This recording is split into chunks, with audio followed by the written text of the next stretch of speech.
Inside a house, inside a family, inside a routine. But what if we widen our view beyond the fence across the street?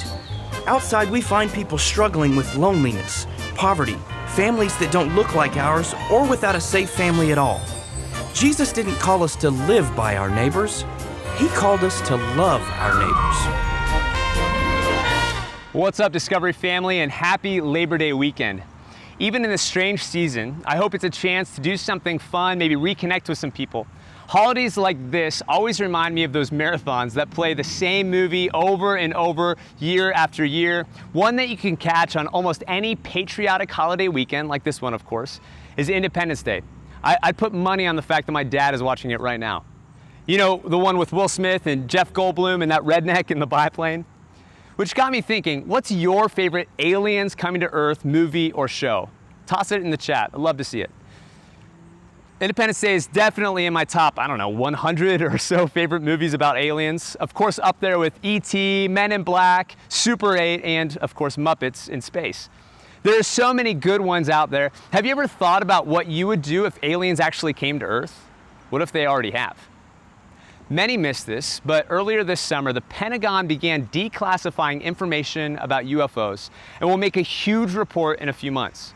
Are we really surprised about anything like that these days? It's no wonder that this strange story flew under the radar during a year like 2020. In light of the recent news, one of my favorite podcasts interviewed an astrobiologist, which is a sweet title, and a pastor. His name's Lucas Mix. He said up front, to be clear, there's no real evidence of non-human intelligent life. Sorry, true believers. But he went on to say something really important. He said, on the other hand, I love fiction. And the stories that we tell about aliens are, of course, the stories that we tell about our neighbors. And so sometimes aliens are a really safe way to talk about how we treat our neighbors, who we trust and why, how we think about others who genuinely have a different perspective than us. He's saying, if you think about it, stories about aliens are one of the best ways we can think through how we'd react to those who are extremely, incredibly unlike us. Those who look different, those who act different, those with different customs and agendas and perspectives. Those that we struggle to understand and connect with. Stories about aliens help us wrestle with our internal suspicions, our obsession with being only around those that make us feel comfortable, and how we react to neighbors we don't understand. Neighbors who are so strange, they might as well be aliens. Maybe they are. So we have movies like Independence Day that wrestles with whether or not our strange neighbors are here to steal all of our resources, maybe our jobs. We have movies like Men in Black that show us that some of our strange neighbors are safe and acceptable and others aren't. I think it's weird, though, that most of the alien movies about how our strange neighbors are really just misunderstood come from the perspective of kids. E.T., Home, even Super 8. Jesus had a lot to say about our strange neighbors, too. This morning, as we wrap up our series, How to Neighbor, we'll be taking a close look at how and why Jesus loved aliens. How he loved someone who couldn't be more unlike him, and why we should do the same. I love the way that one of my heroes, Bob Goff, puts it as he talks about loving neighbors. He says, we're not supposed to love only our neighbors, but Jesus thought we should start with them. I bet he knew if our love isn't going to work for the people who live close to us, then it's probably not going to work for the rest of the world. Jesus didn't say who our neighbors are either, probably so we wouldn't start making lists of those that we don't need to love. If we can learn to love our neighbors well, especially the strangest ones, maybe we can learn to love everyone else in our lives well, too.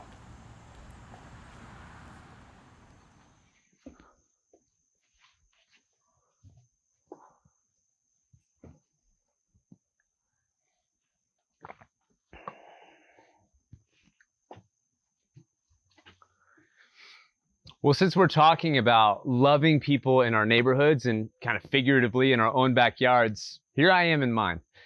Today, I want to focus in on one story in particular that I think exemplifies Jesus' most extreme intentions in this. I'd encourage you to open up a Bible app or an analog Bible to John 4 and kind of follow along. I'll be going back and forth between the New Living Translation and the Message. By the way, we'll get out of this story everything we can in our short time this weekend, but I'd like to challenge you this week to read this whole chapter at least 3 more times. This is one of the richest stories in the Bible. As Matt said before, the stories we live in are the stories we'll live out. And I think if we begin to live in and out of this story, everything could change. Here's how the story goes. Jesus left Judea and returned to Galilee. He had to go through Samaria on the way. Eventually he came to the Samaritan village of Sychar, near the field that Jacob gave to his son Joseph. Jacob's well was there, and Jesus, tired from his long walk, about 6 hours, he sat wearily beside the well about noontime. To us reading this 2,000 years later, this seems like a matter-of-fact travel plan. But if you were hearing this story in the first century, that phrase, he had to go through Samaria, would have been confusing.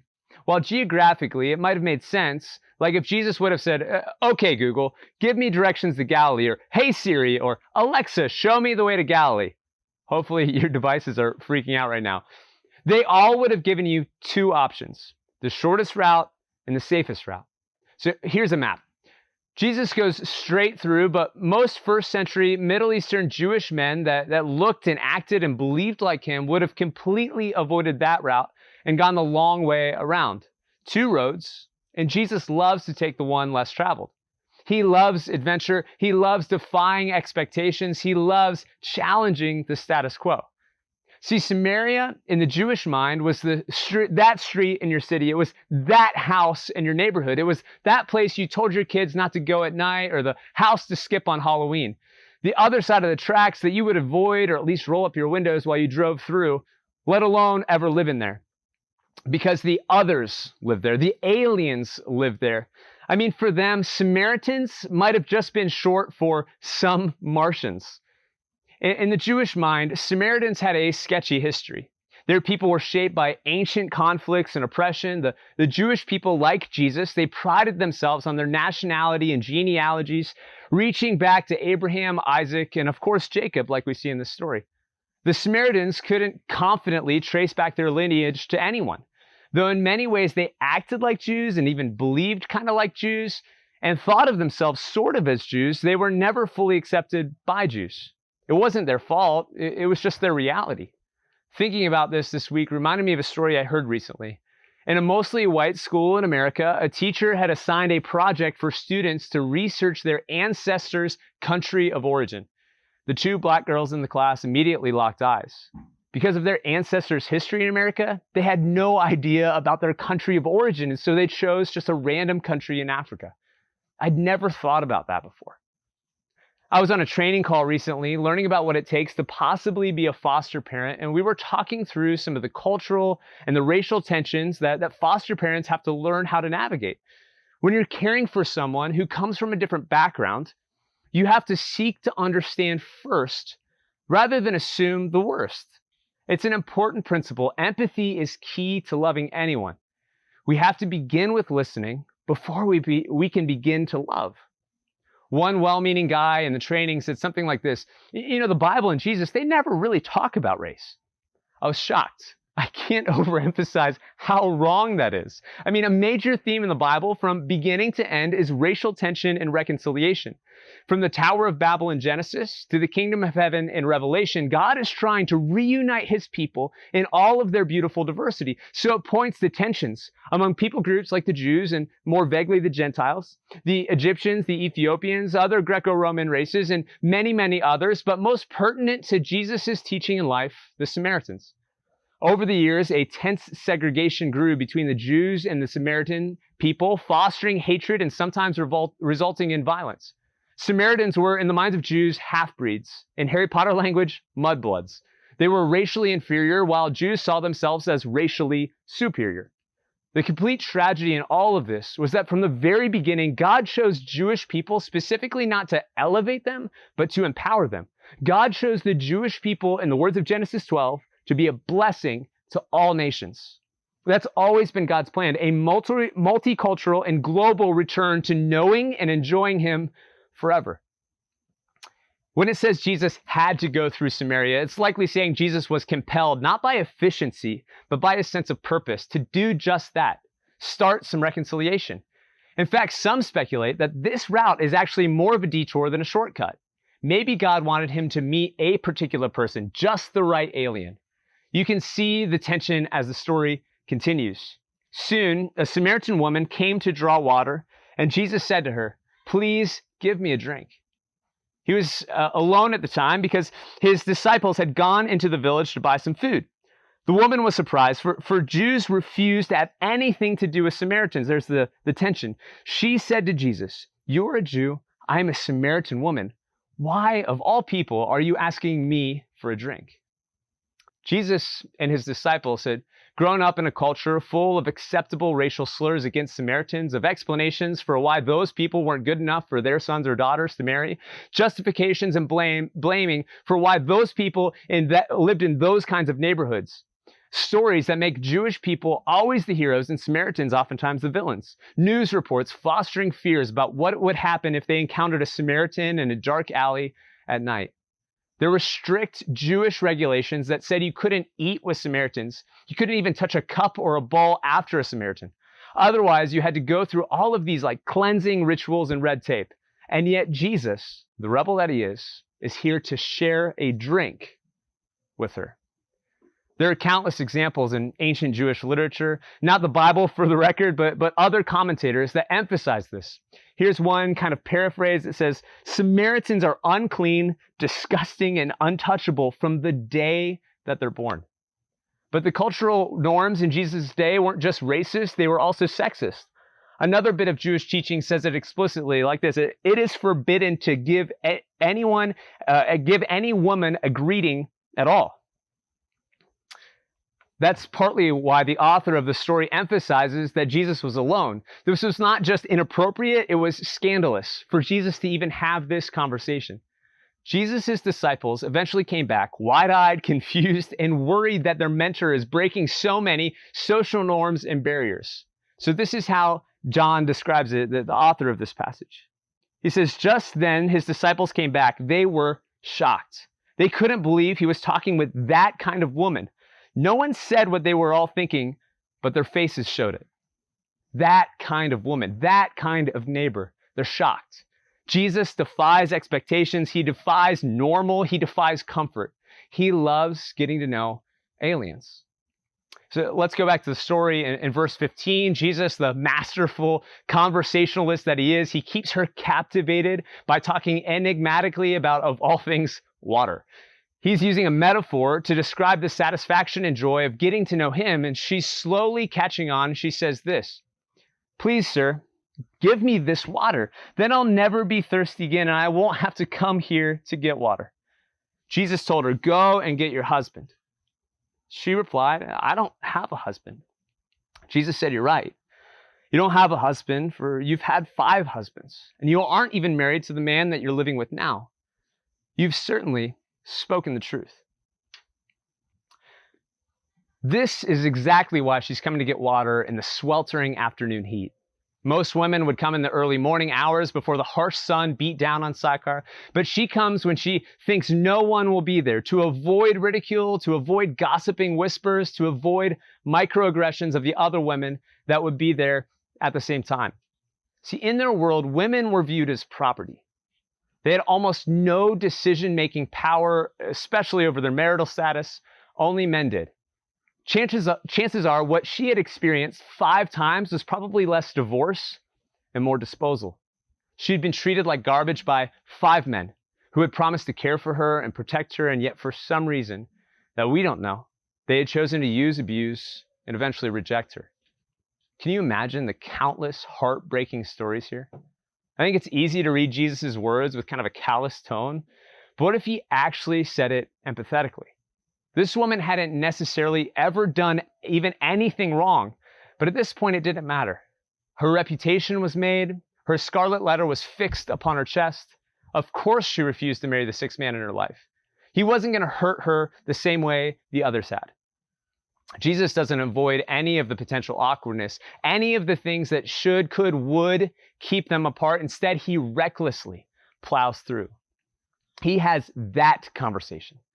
So just to recap, there's massive racial tension, but Jesus engages with empathy anyway. There's a cultural gender inequality, but Jesus makes her feel comfortable and valuable anyway. Their moral reputations couldn't be more different, but Jesus approaches her with compassion and dignity anyway. In every possible way on paper, this meeting between a religious Jewish man and a disreputable Samaritan woman was unlikely. But that's Jesus for you, always looking out for the unlikely. So how does he do it? He doesn't avoid his neighbors. He doesn't ignore their differences by any means. He engages her in conversation even when it's awkward, and he chooses to share a drink with her, no matter what anyone would think. See, we can't love people without learning about their backgrounds and heritage first. We can't love people without acknowledging how gender and sexuality have impacted their experiences. We can't love people without understanding they're coming to any conversation or any relationship with baggage, both the mistakes they've made and the trauma that they've experienced. How do we love our alien neighbors that are unlike us? The answer is simple. We open our minds, then we open our hearts, then we open our homes. So here's the big idea for today. Being a great neighbor, at least if you ask Jesus, means intentionally building relationships with people who are incredibly unlike you. Every neighborhood and every one of us has had that guy, that house, that family. Every one of us has someone that might be coming to mind right now, someone we're just not all that interested in getting to know. Maybe it's subconsciously based on their appearance. You kind of have a guess about what they're like, or you've heard gossip about the kinds of things they've done. I think Jesus in this story takes how to neighbor to the extreme. See, we're prone to ask, yeah, but even that one? And every time he says yes. Even the elderly recluse? Yes. Even the neighbor that keeps reporting us to the HOA? Yep. Even the family that's had the cops called for domestic disputes? Yes. Even the family that cheers for the Flyers? Probably. Many of us have a back porch like this one. Many of us have a grill like I have over there. Many of us have an extra seat or two at the table. At the very least, all of us have some fresh water we can offer. I mean, that's all it took for Jesus to connect with this woman. And actually, he didn't even have any to give her. He had to ask her for some. See, I'm not here to say you have an obligation to force your way into the lives of every person that lives around you. I think Jesus is showing us that we shouldn't let any excuses keep us from trying to get to know even our weirdest neighbors. As I've been talking to people about neighborhood groups, I've been kind of telling them there are 3 big reasons we're doing this. 1, neighborhood groups have a very clear sense of purpose. You learn to love the neighbors that we help you by giving you, and then you love the neighbors that God has already given you. Secondly, neighborhood groups have overlapping lives. You live closer and you're part of the same community, which gives you more opportunities to see each other and also to serve together those that live around you. Thirdly, neighborhood groups are more likely to be diverse, to be full of people that are unlike each other. Don't we need this more than ever right now? See, this is our response to Facebook's algorithm that turns our online lives into echo chambers. We all need face-to-face conversations with some Samaritans and maybe even some Martians. We'll see empty nesters and groups with newlyweds. We'll see single women with young families. We'll see Republicans and Democrats having that conversation through the lens of their primary allegiance to Jesus, I hope. All these generations, all these perspectives, and all these life stages bringing their insights together to learn and grow from each other. Well, if you haven't signed up yet, and you love me at all, please do it today. If you have any questions, message me at transom@discoverypgh.com. I'd love to talk to you more about it. How do we love those who are unlike us? Maybe start to learn by joining a neighborhood group, or just go across your street. Jesus had to go through Samaria. Who is God compelling you to go to? See, if we're being honest with ourselves, how to neighbor is actually pretty easy, even though it might be incredibly awkward sometimes. We just need the courage to try. And maybe we can get some of that courage by considering not just how, but why. I think this story shows us a few crucial reasons. 1, being a neighbor to unlikely people reveals unlikely beauty.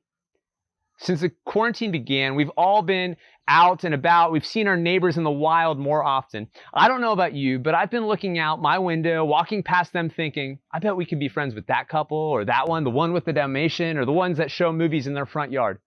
I sit and dream about what it would be like to have best friend couples a few doors down. But like you, I'm just naturally drawn to people who look like me or about my age or my life stage. But the most interesting relationship I've begun to develop is with this older woman named Joan. It seems like I'm always right in the same spot, walking my dog around twilight when I run across her. Joan isn't the person I would have ever imagined clicking the most with. I mean, she's probably 40 years older than me. And on the surface, seemingly unlike me in every way. Yet I've probably gotten to know Joan over the last few months more than any of my other neighbors. She serves on our HOA and apparently wants me to join. She's incredibly kind and insightful. She's Catholic, but actually part of a rebellious dissenting group within it, which I think is awesome. She used to be an inner city art teacher. Oh yeah, and she spent a good chunk of her life driving around Northern Ireland, working with organizations, trying to reconcile conflicts between the Catholics and the Protestants. Joan is like one of my heroes now, but I would have never expected a person like her was living just a few feet down the street. If you take my challenge to read this story in John 4 3 times this week, I think you'll begin to see what I see in the Samaritan woman. She's resilient and strong. She's dignified despite her baggage. She's confidently questions Jesus about religious technicalities. She's insightful enough that she sees something in him that most people can't. She's bold and intelligent and a strong woman. Maybe that's why so many guys mistreated her, because she intimidated them. And as we'll see in a second, she's also an incredibly passionate influencer. When you get to know the neighbors who are unlike you, you'll begin to see where God already is and what he's already doing. You'll see the beauty and the potential of the people he's placed all around you already. In explaining what he was doing with this woman to his disciples, Jesus says this. He says, they ask about whether he's eaten or not. He says, the food that keeps me going, that fuels me, is that I do the will of the one who sent me, finishing the work that he started. As you look around right now, what would you say? That in about 4 months, it will be time to harvest? Well, I'm telling you to open your eyes and take a good look at what's right in front of you. These Samaritan fields are ripe, and it's harvest time. He's already begun working in the lives of the people in your neighborhood. There's already some incredible potential and beauty living right around you. Whoever they are, wherever they're from, no matter what they did, in the words of Backstreet Boys and Jesus. Even in the case of those who are so unlikely that they seem unlikable. When we begin to build a relationship with them, we might begin to see the beauty, the potential, the strengths in them. A monk from Kentucky, Thomas Merton, writes about the dance of loving the unlikable like this. He says, we are obligated to love one another. We're not strictly bound to like one another. Love governs the will. Like is a matter of sense and sensibility. Nevertheless, if we really love others, it will not be too hard to like them also. If we wait for some people to become agreeable or attractive before we begin to love them, we'll never begin. Love implies a decision, not only to do good to others exteriorly, but also to find some good in them to which we can respond. If we start with choosing to love someone, no matter how unlikely it seems, eventually liking them won't be too difficult either. I've experienced this firsthand. Just ask anyone on staff that's had to work with me. I think some of them like me now. Secondly, being a neighbor to unlikely people breeds unlikely results. See, I'm wearing my new Welcome to Flavortown shirt, which is, of course, a nod to my dude, Guy Fieri. Fieri? Something like that. In a lot of ways, he's become kind of a regular butt of cultural jokes like Nickelback. I mean, he's all about the donkey sauce. He loves the most ridiculous and unhealthy foods. He always has flames on his shirt, like he robbed a bowler in the 90s or something. And in the words of comedian Shane Torres, his hair looks like he was electrocuted by drinking a Mountain Dew. But his story is one of my favorites during the pandemic because as soon as this all started, he prophetically saw the impact on restaurant workers and began to raise money. Last I checked, he's raised over $20 million for out-of-work restaurant workers. He might be very unlike me in the frosted tips department, but sometimes the most unlikely people can breed the most unlikely results. That's what happens with the Samaritan woman too. So it goes on to say, the woman left her water jar beside the well and ran back to the village, telling everyone. So the people came streaming from the village to see Jesus. Many of the Samaritans from that village committed themselves to him because of the woman's story. She said, "He knew all about the things I did. He knows me inside and out." The woman who walked into the story was avoiding everyone in her neighborhood. But she ends this story by changing everything in her neighborhood. What if the last person you would have expected could be that person to change everything for the better about Mars or about Heritage Creek, about Adams Ridge, or about your neighborhood? Unlikely people sometimes breed unlikely results. Tim Keller writes about this kind of love. He says this: to be loved but known is comforting but superficial. To be known and not loved is our greatest fear. But to be fully known and truly loved is, well, a lot like being loved by God. It liberates us. It is what we need more than anything. It liberates us from pretense, humbles us out of our self-righteousness, and fortifies us for anything difficult life can throw at us. So loving the unlikely can unlock something in us and in them. That's really what unconditional love does for all of us. It gives us resilience, it gives us confidence, it gives us passion to give that love to others. Unlikely people can breed those unlikely results when they feel unconditionally loved. Which brings me to the last reason we should love our unlikely neighbors. Being a neighbor to unlikely people celebrates our own unlikeliness. It's natural to read yourself into Jesus' shoes in the stories like this, but if you continue to think about it, I think you'll find you have a lot more in common with the woman or his followers than Jesus himself. We need to be reminded of his love no matter our past. We need to be encouraged to break out of our own false sense of superiority and pride every single day. And if we're honest and vulnerable, we all would admit that we are unlikely to be loved for one reason or another. And yet we still are. I love the way that Paul writes about this to a church that's starting to get a little bit arrogant. He says, "Take a good look, friends, at what you were when you were called into this life. I don't see many of the brightest and the best among you, not many influential, not many from high society families.